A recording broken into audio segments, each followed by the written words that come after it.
বাঁচানোর জন্য ওনারা সর্বোচ্চ চেষ্টা করবেন।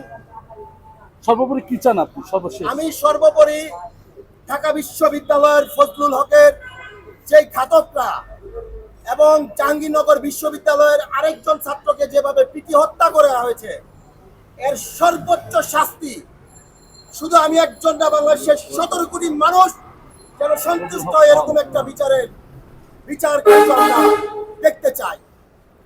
আমরা জানি যে একটু দাঁড়ান, সেটা হচ্ছে 24-এ যে গণঅভ্যুত্থান ছিল ছাত্র জনতার মাধ্যমে হয়েছিল এবং অন্তর্বর্তীকালীন একটা সরকারও কিন্তু গঠন হয়েছে।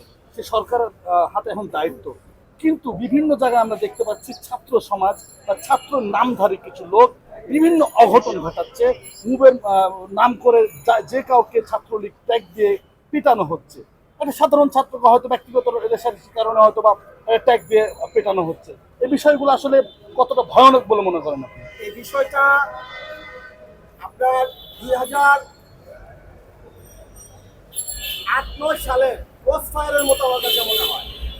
যখন আমি দেখেছি 2008-9 সালে, আপনারা জানেন কক্সবাজারে আপনারা দেখছেন যে একটা ফোন লিকেজ হয়েছে, একটা নিরীহ মানুষকে, সে মাদকের ব্যবসা করে না কিন্তু তাকে ক্রস ফায়ার দিয়ে মারা হয়েছে।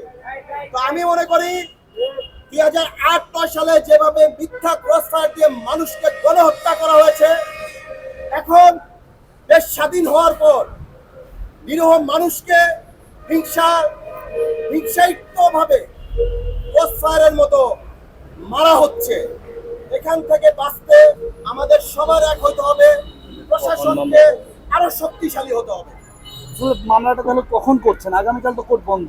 আগামীকাল শনিবার যদি কোর্টের কার্যক্রম বন্ধ থাকে, আমি আমার উকিল মহোদয়কে খোঁজ করব।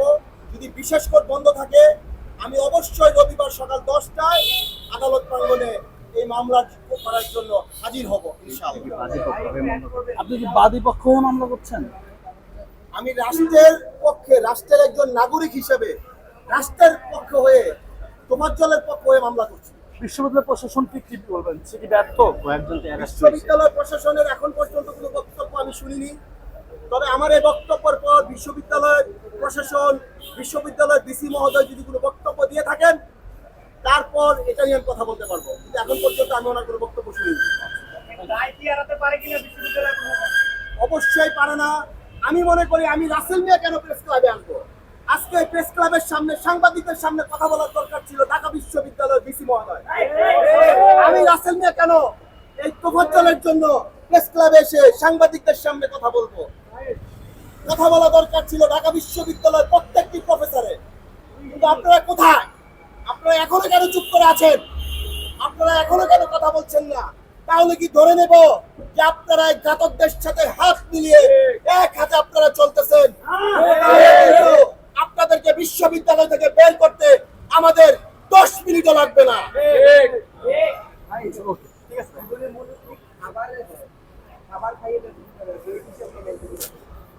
আমি তো শুরুতেই বলেছি যে নিশ্চিত মারার জন্য যাদের প্রিপারেশন ছিল, তারা কিভাবে একটা ছেলেকে বাদ খাওয়ায়। তাদেরকে মারার জন্য যদি তাদের প্রিপারেশন থাকে, তাহলে কিভাবে একটা ছেলেকে ওই ঢাকা বিশ্ববিদ্যালয়ের একটা পবিত্র জায়গার ক্যান্টিন থেকে খাবার খাওয়ানো হয়? এটা তীব্র প্রতিবাদ জানাচ্ছি এবং আপনারা সবাই এটা তীব্র প্রতিবাদ জানান। ইনশাআল্লাহ আমাদের জয় হবে এবং তোফাজ্জলের বিচারে বাংলার মাটিতে হবেই হবে ইনশাআল্লাহ।